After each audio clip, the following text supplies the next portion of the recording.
Hello friends, welcome back to Online Math Up. We have this interesting equation right here to solve. So this is minus 3 power m is equal to 6. So we want to find out the value of m that, of course, when you put it right here, it is actually going to satisfy this equation over here. Okay, so you may not want to do a guesswork because, of course, when you put some values, and especially integer or real number values of m right here, you may actually see that they are not actually going to, it is not actually going to satisfy this equation. So you want to follow through and see the simple trick which we are going to be using to solve this equation, and of course you can apply that to solve other similar problems. Okay, so but just before we proceed, I want to give a shout out to all who have been subscribing to my channel, liking my video, and also sharing this video. It means so much to me, and I so much appreciate your efforts. And of course, if you also coming to our channel the first time, do what to hit the like button, subscribe to our channel, and then turn on the notification icon so that you don't miss any update. Okay, so having said that, we're going to proceed right into this video. Okay, so what we want to solve is minus 3 power m is equal to 6. Okay, so looking at this, one of the basic things someone could actually do is actually to go ahead and maybe to take the natural log of both sides, with the idea of bringing down this m at the power here to the base. And of course, when you do that, you're going to be having m natural log of minus 3 is equal to the natural log of 6. But of course, this does not exist. So that is why we are not going to be taking that route, because the log of negative numbers does not exist. So we just have to find another way which we can use to solve this. Okay, and basically that is what we are going to be doing in the next few steps. So the first thing I want to do is actually to split that minus 3 there as minus 1 times 3 all raised to power m, and of course this will be equal to 6. Okay, so of course, if you remember one of the rules of indices, when you have, let's say, a multiplied by b all raised to power n, you can actually expand this as a power n and then multiply by b power n. Okay, so just using that over here, I can write this as minus 1 power m and then multiply by m multiply by 3 power m, and it will still all be equal to 6. So at this point, I can go ahead to take the natural log of both sides. So if I do that, I'm going to be having the natural log of negative 1 raised to power m multiply by 3 power m. Okay, it's equal to the natural log of 6.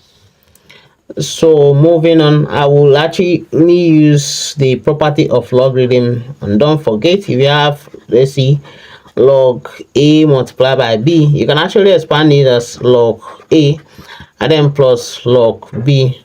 So I'm going to utilize that over here, and I'm going to be having the natural log of negative 1 power m and then plus the natural log of 3 power m, and of course is equal to the natural log of 6.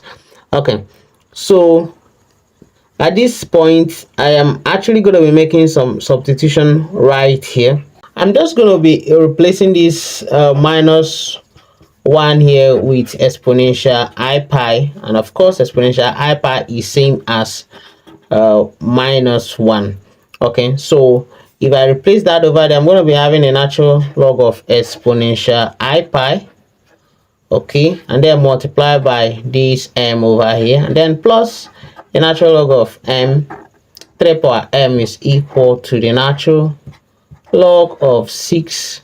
So I can actually use this m here to multiply this I pi. So I'm going to be having the natural log of exponential I pi m and then plus the natural log of 3 power m is equal to the natural log of 6. So utilizing one of the properties of logarithm, when you have, let's say, log a power b, you can actually expand this as b multiplied by the natural log of a.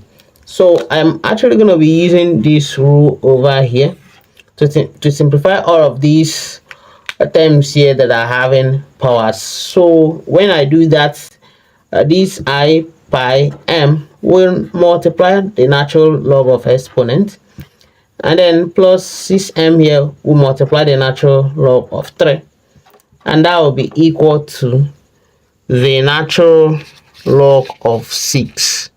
Okay, so at this point, a natural log of exponent is equal to 1, so this one changes to 1, and then 1 times I pi m remains I pi m plus m.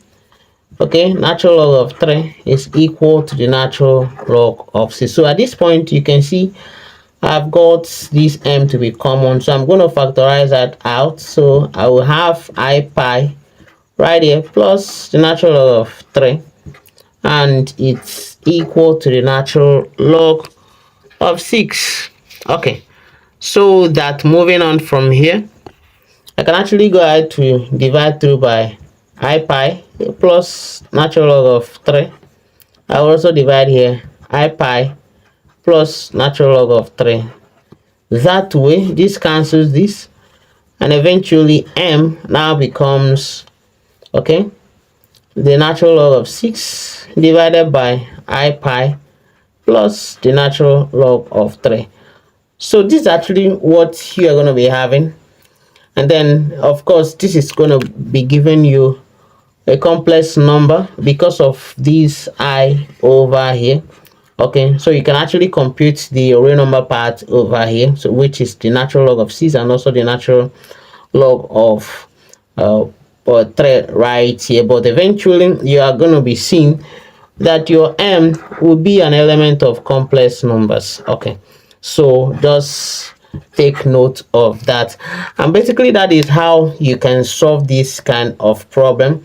And exactly this is going to be the value of m that will satisfy the problem we are solving. So let me know if you've understood this in the comment section. What do you think about this this method? And then let me have your thoughts. Make sure you like this video, subscribe to our channel, and I hope to see you guys in my next video. Bye.